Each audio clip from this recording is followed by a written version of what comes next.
আসসালামু আলাইকুম। আজকে সকাল থেকে শরীরটা ভীষণ খারাপ। ইচ্ছে করতেছে না কোনো কিছু রান্না-বান্না করার জন্য। এদিকে তো তোমার ভাইয়া দুপুরবেলা খেতে এসেছে, আমি তো রান্নাই করিনি। তারপর ভাবলাম ময়দা দিয়ে সুন্দর করে চাপড়ি বানিয়ে দিই আর ঝাল ঝাল করে মরিচ ভর্তা। এই যে কাঁচা মরিচ, পেঁয়াজ কুচি, লবণ দিয়ে সুন্দর করে হাত দিয়ে মুথে নিলাম। এখন তো দেখতেই পাচ্ছ এখানে আমি ময়দাও এড করে দিলাম। ময়দা এড করে দিয়ে এখানে কিন্তু পানি এড করে দিয়ে সুন্দর করে মাখিয়ে নেব। এটা আমি কিছুক্ষণের জন্য 2-3 মিনিটের মতো মাখিয়ে নিয়েছি। এখন যেহেতু আমি মরিচ দিয়ে ভর্তা বানিয়ে খাবো, তার জন্য কিন্তু শুকনো মরিচটাও সুন্দর করে ভেজে নিলাম। তারপর এই যে প্যানে দিয়ে দিচ্ছি ময়দা গুলা, সেই গুলাটা আর হাত দিয়ে এভাবে ডলে ডলে কিন্তু সুন্দর করে গোল বানিয়ে দেব।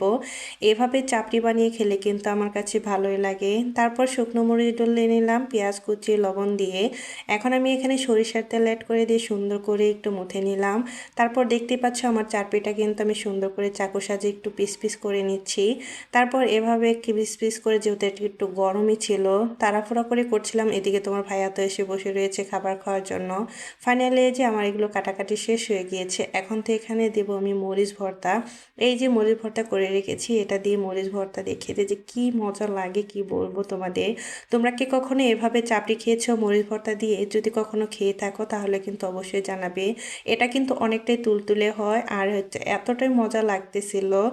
যাই হোক, তোমাদের কাছে ভিডিওটি কেমন লেগেছে? যদি ভালো লেগে থাকে অবশ্যই লাইক কমেন্ট শেয়ার করে দিবে। আল্লাহ হাফেজ।